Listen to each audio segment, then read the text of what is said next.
Galatea, j'ai vu que tu as regardé ta maman aussi derrière le pilier. Ça va, elle a bien réagi? Ah oui, elle est là. Moi, Jérôme, j'étais très surpris du résultat du film. J'adore le film, mais quand j'ai lu le roman de Léonore de Recondo, tu l'as vraiment beaucoup modifié, notamment dans la deuxième partie. Est-ce que tu peux nous expliquer pourquoi tu as autant changé ce livre? Alors, est-ce que des gens l'ont lu? Ne racontez pas pour les autres. Exactement, je l'aurais pas. Non, mais je suis toujours. Je fais attention à ça. Euh, comme j'ai changé pas mal de choses. Non, ce que je dois dire d'abord, c'est à quel point je suis reconnaissant et que je voudrais la remercier, Léonore de Recondo, parce que elle a été formidable de confiance et de générosité avec moi. Donc, elle m'a laissé trahir un peu le livre, même si le livre était absolument fondamental, c'est-à-dire que j'aurais jamais osé me confronter à une telle matière si j'avais été toujours à écrire mes scénarios originaux. Ce que j'ai fait jusqu'à maintenant, c'est la première fois que j'adapte un livre, donc je suis vraiment d'autant plus reconnaissant que ce film est devenu très important pour moi. Voilà, pour moi. Et non, oui, pour vous donner quelques différences sans vous dévoiler le livre, la fin du film est différente, mais je ne vais pas vous dévoiler la fin du livre. Et par ailleurs, le personnage que joue Emmanuel DeVos n'existe pas dans le livre. Voilà. Le personnage qui s'appelle Alphonse Lajardy, donc joué par François Château, n'existe pas non plus dans le livre. Dans le livre, André est tourmenté parce que son père n'est pas son père, il le sait, que ça se passe dans sa tête, mais il n'y a pas du tout d'action ou de péripéties qui incarnent ça, donc il fallait les inventer.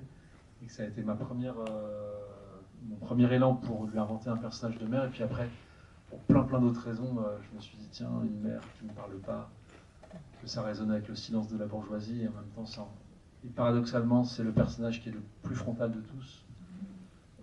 Puis que c'était une autre figure de femme dans cette maison, que ça devenait un homme qui vit avec 4 femmes, son épouse, sa mère, 2 bonnes. Voilà. Tout ça me paraissait intéressant. Voilà. Et tu as même changé le titre. Et oui, le livre s'appelle Amour. Et non, mais ça aussi pour des raisons. Parce qu'il y a quand même un réalisateur qui s'appelle Michael Haneke qui est passé par là. Et que par ailleurs, Amour, ça me paraissait. Et Dieu sait si ça a plein de sens, le mot amour. Mais ça me paraissait quand même un peu réducteur pour cette histoire-là. En tout cas pour le film que j'en ai fait. Et j'ai mis beaucoup de temps à trouver la condition. J'ai fait des listes invraisemblables. Et voilà. Galatea, moi tu m'émerveilles à chaque fois. De tous tes films, on les a passés ici ou au Renoir. Et on va te revoir d'ailleurs au mois de décembre dans un autre film qui se passe à peu près à la même période, L'Englouti, qui se passe dans les Hautes-Alpes. Comment est-ce que d'abord le costume, parce que ta mère est costumière, ça faut le dire. Est-ce que le costume t'aide à construire le personnage? Comment tu t'en sers du costume ou du maquillage ou de la coiffure? Énormément, parce que ça donne une autre façon de bouger. C'est surtout les costumes d'époque qui sont beaucoup plus serrés, même au niveau des bras. Et là, en ayant aussi le rôle de bonne, donc de service, ça forcément change beaucoup des chaussures qui sont plus rigides, plutôt que des baskets qu'on a l'habitude de porter. Ça change la démarche et c'est très amusant de travailler avec ça. Et on découvre beaucoup du personnage quand on parle des costumes et de la coiffure et du maquillage aussi. Il y avait le corset aussi. Moi, étant bonne, j'avais pas de corset, parce qu'à cette époque, les bonnes ne portaient pas de corset. Mais j'ai déjà travaillé avec des corsets, et ça, c'est sûr que même sur l'ambiance de tournage, ça change beaucoup, parce qu'on ne bouge plus pareil. À la cantine, on mange beaucoup moins, parce qu'on a mal au dos tout le temps. Et Louise raconte même, parce que le personnage de Louise Cheviot a un corset, et elle racontait qu'elle avait au bout d'un moment même du mal à penser. Enfin, elle pouvait plus lire, elle pouvait plus réfléchir parce que c'était trop fatigant. Oui. Elle disait que c'était fou, ouais. Parce qu'elle portait un vrai corset dans le film, et qu'à quel point ça lui faisait mal, et qu'à un moment donné, comme si ça empêchait de penser. Et puis souvent, c'est pas des corsets faits sur mesure, alors que les personnes qui étaient riches à l'époque, je vais peut-être me contredire à maman, à l'époque, ils étaient faits sur mesure. Et ça change beaucoup d'avoir un corset sur mesure. Est-ce que ta maman valide les costumes du film? Ah oui, absolument. Ouais. Ça va. Parce que votre film racontait tout à l'heure que pour l'Englouti, qui est aussi un film d'époque à la même période, elle a voulu différencier en fait les deux rôles, notamment sur la coiffure, c'est ça que tu disais? Oui, sur la coiffure, on a parlé avec les coiffeuses de changer un peu pour que ce soit pas pareil, tout en restant intéressant à l'image du film. Alors, Jérôme, je sais pas pour les rôles féminins, mais en tout cas, je sais que tu as écrit le film pour Swan Arlo. Oui, j'ai pensé à lui en écrivant le scénario. Oui. Et c'était un long parcours parce que le livre, tu l'as lu, le livre de 2015, mais tu l'as finalement adapté assez tard. Oui, enfin, ça a été très long. Non, quand j'ai lu le livre, ça a été très long pour moi. Alors, j'ai eu beaucoup d'émotions et beaucoup d'empathie pour les deux personnages féminins, tout en me disant, mais ça suffit pas. Enfin, je veux dire que pour moi, que je m'autorise à m'en emparer, et donc j'ai mis du temps à me sentir capable et légitime. Voilà, donc ça a pris pas mal d'années. J'avais toujours d'autres films à faire entre-temps, entre écrire le scénario. Même quand j'ai écrit le scénario, c'était avant de tourner d'autres films. Enfin, vraiment, ça a été... En fait, je vais vous la faire courte quand même, mais j'ai eu 1000 occasions de ne pas tourner ce film. J'ai eu 1000 occasions de renoncer. J'ai eu beaucoup plus d'occasions de renoncer finalement que vraiment de m'y coller de le faire. Donc, comme quoi, c'est beau que ça se termine comme ça, parce qu'il y a quelque chose de tenace qui m'a échappé, et qu'aujourd'hui, ce que je disais hier et ce que je redirai encore, je crois que c'est devenu le film le plus important de ma vie. Et c'est pour ça que je suis très très reconnaissant vis-à-vis de cette autrice d'André Kondo, parce que, comment dire, dans mes autres films, j'ai toujours eu la tentation, mais beaucoup plus sourde, de rebattre les cartes du masculin et du féminin. C'est des trucs qui m'obsèdent et qui m'intéressent et qui me touchent. Et qu'avec cette matière-là, sans cette matière-là, je ne serais jamais allé aussi loin, en fait, dans quelque chose qui me touche vraiment profondément. Voilà, donc il fallait tout ce long chemin de pensée pour y arriver, quoi. Voilà. Je vous laisse la parole. Ouais.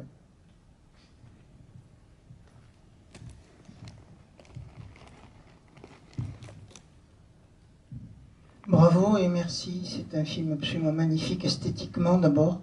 Chaque plan est un tableau et il y a un travail de maître là. J'ai beaucoup pensé pendant le film à la servante Félicité et à Madame Aubin, parce qu'on est chez Maupassant en fait. Ah oui. Les bourgeoises de Pont-l'Évêque en VR à Madame Aubin, sa servante Félicité. D'ailleurs, il y a un personnage qui s'appelle Saint-Aubin dans le film. Oui. Et j'ai beaucoup pensé à Maupassant. Je trouve que prendre un roman de Recondo et en faire un univers à la Maupassant, c'est assez extraordinaire. C'est un mélange qui est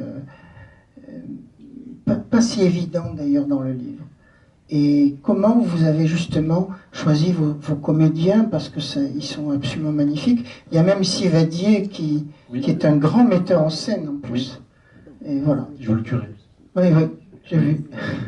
Mais oui. Alors comme il y a plusieurs questions en une, quand même je vais dire un petit mot sur Maupassant et sur tous ces auteurs-là de cette époque-là, qui était une matière à mon avis d'inspiration pour Léonore quand elle a écrit, mais aussi pour moi parce que c'était intéressant de prendre les armes, l'apparence de quelque chose de classique qu'on a déjà vu, la bourgeoisie, le 19e siècle, même si là ça se passe en 1908, mais on sait bien aussi qu'en 1908 ça ressemblait beaucoup, que les historiens disent, vraiment le 20e siècle. Le 20e siècle a commencé avec la Première Guerre mondiale, et ce qui se passe juste avant ressemble beaucoup au monde d'avant. Donc il y a le prolongement de toute cette bourgeoisie conformiste qu'on retrouve chez Zola, chez Maupassant, chez Flaubert, et que d'avoir comme ça l'idée, l'apparence d'une chose classique qu'on connaît, puis finalement pour que le film bifurque. Et ça c'était important pour moi aussi de passer par là. Et pour répondre à votre question, les acteurs, j'avais déjà presque, à part Swann, j'avais déjà presque tous travaillé avec eux. Louise Chevillotte, elle avait joué dans ma série Les Hautes Herbes. Et Galatea, c'est très émouvant parce que Galatea, le premier film qu'elle a tourné, c'était un film que j'ai fait il y a 20 ans, qui s'appelle Les Yeux Clairs, et elle avait 6 ans.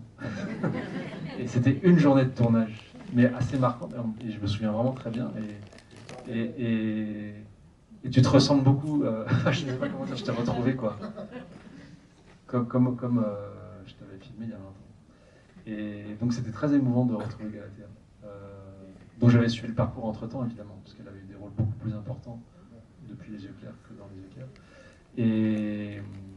Et puis Emmanuel DeVos, c'est la 4e fois qu'on travaille ensemble. Et ce qu'il y avait d'amusant, c'est que le rôle n'est pas forcément évident pour elle au départ. Donc j'avais peur d'être inélégant, même en le proposant, parce qu'il y a un petit rapport à la déchéance quand même. Et j'ai pris quelques précautions parce que j'avais peur justement d'être inélégant. Et quand elle a lu le scénario, elle m'a dit « Mais ce qui est inélégant, c'est pas de me proposer ce rôle, c'est de prendre des précautions. » Donc du coup, ça, voilà. Et on s'est beaucoup amusé. Et voilà, c'était... Non, et puis vraiment, dans le travail, c'était vraiment 4 comédiens et comédiennes très, très généreux et inventifs tout le temps. Donc c'était un bonheur pour moi. Et puis c'est assez émouvant de voir Swan Arlo dans ce rôle-là, lui qui se bat vraiment contre la violence faite aux femmes. C'est un militant de cette cause, lui et sa maman. Et je trouve que c'est formidable qu'il ait ce rôle à contre-emploi. Ah bah oui, lui, il l'a fait avec beaucoup de courage et d'intelligence, sans justement, parce qu'il y a l'idée de... Ça, c'était aussi important pour moi, que ce soit pas une vision... Parce que je parlais de Maupassant du classicisme, et que quand le film bifurque, et que c'est une des raisons, presque la raison pour laquelle je me suis autorisé à adapter le livre, je me suis dit, si j'arrive à l'adapter, il faut vraiment que l'ambition profonde de ce film soit que ce soit certains films d'époque, mais que ça résonne profondément avec des questions qui nous animent aujourd'hui. Sinon, ça sert à rien. Et avec le personnage que je soigne, il y avait quand même l'idée de l'humaniser beaucoup, mais sans jamais le défendre. Donc on est sur un film, et que c'est un personnage qui... Je ne voulais pas d'une vision confortable de la violence. Je ne voulais pas que ce soit un personnage qu'on soit d'emblée à l'aise de détester. Je voulais qu'on soit dans une espèce de perception un peu vacillante, et qu'on ait la tentation et le risque, parce que c'est comme ça que ça se passe dans la vie avec ce genre de personnage. La tentation et le risque de l'empathie, même si ça nous gêne énormément et ça nous bouscule énormément, parce que c'est exactement ce qui se passe. On se fait tirailler, et c'est des personnages qui sont très culpabilisants, qui trouvent toujours, comment je peux dire ça, des raisons pour expliquer leur comportement, et que ça devient extrêmement dangereux quand ces explications deviennent des excuses ou des justifications. Et que c'est un personnage qui passe son temps à se donner bonne conscience, qui passe son temps à s'excuser, à minimiser, à s'arranger avec la vérité et à se raconter une autre histoire. Et ça, c'est très important de ne pas en faire une espèce de monstre, une espèce de génie du mal. Voilà, c'est quelqu'un qui n'a pas du tout, qui ne mesure pas sa monstruosité. Et je pense que ça se passe comme ça dans la vie. Voilà. Bonsoir, merci. Ce film, c'est vraiment merveilleux. C'est esthétiquement... J'ai pas lu le livre, mais je vais dans le sens de monsieur. En cette journée du 25 novembre, on est sur la journée de la lutte contre les violences faites aux femmes. Voilà, c'est vraiment une soirée importante. Et j'ai vécu votre film comme un film féministe. J'ai adoré le rôle des femmes.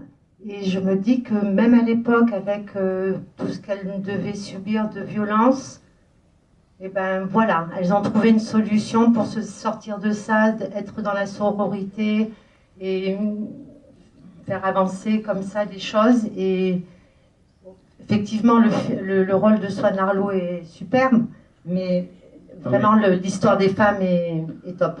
Mais oui, non, mais les femmes, elles sont totalement au centre. Et le rôle de Swan, en fait, moi, ça a été une porte d'entrée pour moi, parce que quand vous dites féministe, moi, je suis d'accord avec vous. Et en même temps, je prends la précaution de dire que je ne me substitue pas au regard féminin. C'est-à-dire que c'est résolument un film d'homme, justement, d'un homme qui essaye autant qu'il peut de l'être. Mais on sait très bien, et puis ça m'a fait énormément penser, à la fois quand je me suis décidé à adapter le livre, et que quand je l'ai fait, et puis que le tournage, le montage, c'est que ça m'a toujours mis en pensée et en fragilité, et qu'il fallait que j'ai la clairvoyance de me dire je raconte un bout de moi quand je parle de la bonne conscience que se donne le personnage. Je pense que ça résonne avec la bonne conscience que se donnent tous les hommes tout le temps, même les hommes bien. Je pense que c'est un truc vraiment qui résonne avec comment la société a façonné les rapports hommes-femmes. Pendant que les femmes étaient condamnées à subir ou à se battre en face, les hommes étaient toujours plus ou moins condamnés à se donner bonne conscience, c'est-à-dire oh, ça va. Et moi, je fais partie de ces hommes, vraiment, et dans mon parcours que ça a été assez naturel, vu mon milieu, vu plein de choses, l'accès quand même privilégié comparé à d'autres gens que j'avais à la culture, de me sentir féministe. Mais c'est là que commence le piège, parce que ça devient un peu facile de claironner qu'on est féministe quand on est un homme. Mais en revanche, d'avoir un vrai regard, un vrai discernement sur son privilège masculin, en vrai, c'est impossible. Et que je pense que c'est ce qui m'a poussé à faire ce film, c'est que je ne saurais vraiment jamais ce que c'est que d'être une femme. Et que je l'ai fait pour ça. Voilà. Et encore aujourd'hui, en vous parlant, je m'aperçois que je suis encore dans cette fragilité-là, d'essayer de mettre des mots, les meilleurs mots sur mes intentions, et tout le temps, le film me met en fragilité, en pensée, et du coup, pour moi, c'est très... voilà, c'est vraiment intéressant, quoi. Voilà. Galatea, est-ce que Jérôme t'a expliqué tout ça avant pour t'aider à construire ton personnage, ou pas du tout? Il vous laisse avec le texte, juste le texte. On n'a pas parlé de ça directement. Ah oui, pardon. On n'a pas parlé de ça directement, mais en fait, dans la façon dans laquelle on parlait de, par exemple, comment les scènes d'intimité ou les scènes liées au corps allaient être filmées, je sentais que tu posais et tu nous posais et on se posait plein de questions. Et du coup, ça donnait une certaine confiance et une réflexion qui me donnait très envie de faire le film. Dans tous tes films, Jérôme, il y a une place importante sur les mots. Je crois que tu es très sensible au texte. Là, ça se ressent encore davantage puisque tu adaptes un livre. Est-ce que là, il y a le problème de la langue, en fait? Est-ce que tu dois adapter avec un langage de l'époque ou un langage d'aujourd'hui? Comment tu as travaillé ça? Dans un équilibre. Non, mais c'est bon. Dans un équilibre. En tout cas, je redoutais beaucoup, sous prétexte que c'est un film d'époque, le côté film musée, où d'un coup les acteurs se mettent à déclamer comme au théâtre et à jouer pour le dernier rang, et que d'un coup il y a des mouvements d'appareil, il y a une espèce d'idée du passé comme ça. Bon, ça, je voulais surtout pas ça, et je voulais autant que possible d'être dans leur quotidien. Donc, et voilà, et trouver un bon équilibre, disons. Et après, les mots. Dans ce film-là, ceux qui parlent le plus, c'est les bourgeois. Donc les mots, ça c'est intéressant parce que, en tout cas, la bourgeoisie est une matière très intéressante au cinéma. Et surtout dans mon langage à moi, où moi j'aime beaucoup les silences, j'aime beaucoup ce qui se dit pas, j'aime beaucoup exprimer autrement. Et comme la bourgeoisie est le royaume de l'hypocrisie, du non-dit, de la mise à distance des émotions, c'est des gens qui disent toujours des choses mais qui en pensent d'autres ou qui se contredisent, enfin qui en tout cas ou qui ne voient même pas les contours de leurs propres émotions, tellement ils sont dans le paraître, et tellement leur milieu les a influencés, que c'était comme une espèce de théâtre vraiment inépuisable, quoi. Une matière... et tout ça en face du rôle que joue Galatea, aussi à qui je veux rendre grâce, parce qu'elle parle beaucoup moins, et elle exprime tellement. Voilà. C'est bon, j'ai retrouvé les pépines. Et toi, Galatea, je parlais du roman tout à l'heure. Est-ce qu'un acteur se sert uniquement du scénario, ou est-ce que tu es tenté de lire le livre avant pour avoir des pistes de travail, ou pas du tout? J'ai posé la question à Jérôme s'il voulait qu'on lise le livre, et il m'a dit pas tout de suite. Voilà, j'ai suivi. C'est quand pas tout de suite? Tu as pu le lire après le tournage? Oui, après le tournage. Non, j'ai pas lu. Ça va m'arranger que de répondre, de finir comme ça la question. Mais... Oui, parce que tu vas être surpris. Oui, mais par contre, je sais de certains éléments, on en a parlé quand même pendant le tournage.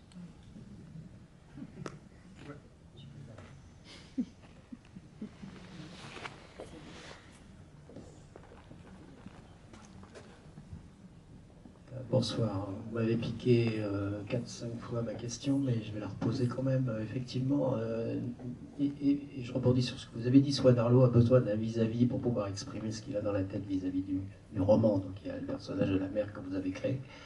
Je pense que tous les personnages ont un vis-à-vis pour pouvoir s'exprimer, sauf le personnage de Céleste qui n'a presque pas de vis-à-vis pour s'exprimer, ou très peu. C'est-à-dire qu'elle parle, je ne sais pas combien il y a de répliques dans le script, mais peut-être très peu, c'est peut-être elle qui en a le moins. Alors, est-ce que vous pensez que vous vous êtes inspiré de ce qu'il y avait dans le roman? Est-ce que vous pensez que sa stature figée de bonne suffisait à exprimer tous les sentiments, ou alors est-ce qu'elle était un personnage en creux, c'est-à-dire qu'elle raisonnait par rapport à tout ce qui lui arrivait, et elle arrivait à construire son personnage comme ça, parce que elle exprime tout par son corps et par ses réactions qui sont minimes en plus, qui sont millimétriques. Mais intense. Enfin, pour moi, Céleste, c'est le personnage principal. Si je devais choisir, voilà. Et c'est pas parce qu'elle parle le moins qu'elle exprime, voilà, qu'elle exprime moins. Et surtout, elle trouve, et c'est ça aussi que moi qui me touchait beaucoup, et surtout dans la façon dont Galatée l'a incarné, c'est-à-dire que d'économiser les mots et les sourires aussi, parce que la première fois qu'elle sourit, moi ça m'a fait, même moi, ça vient tard dans le film, et qu'à un moment donné, il y ait cette rencontre tellement incongrue avec Victoire, avec qui elle vit depuis pourtant un bon moment, mais qu'il y a une espèce comme ça de reconnaissance secrète, d'identification l'une à l'autre, parce que de découvrir que les blessures sont plus ou moins communes, et que ça dépasse les classes sociales, parce que ça aussi c'est un vrai sujet, qui est vraiment... donc je ne sais pas si je réponds bien à votre question en définitive, mais... Moi, ce qui m'avait marqué à la lecture, c'était que je trouvais encore plus violent le fait que cette violence s'exprime sans mots et que ce soit très... pas violent frontalement en tant que tel le scénario. Je ne sais pas si vous l'avez vécu comme ça, mais le fait qu'elle ne s'exprime pas, ça rendait la chose encore plus dure. Et de découvrir que finalement, ces deux femmes qui se rencontrent et qui se parlent pour la première fois, parce qu'elles n'ont jamais parlé à personne, parce qu'elles n'ont pas cette possibilité-là, ni cette conscience-là de pouvoir se parler, c'était émouvant aussi au scénario. Oui, et puis jusqu'ici, oui.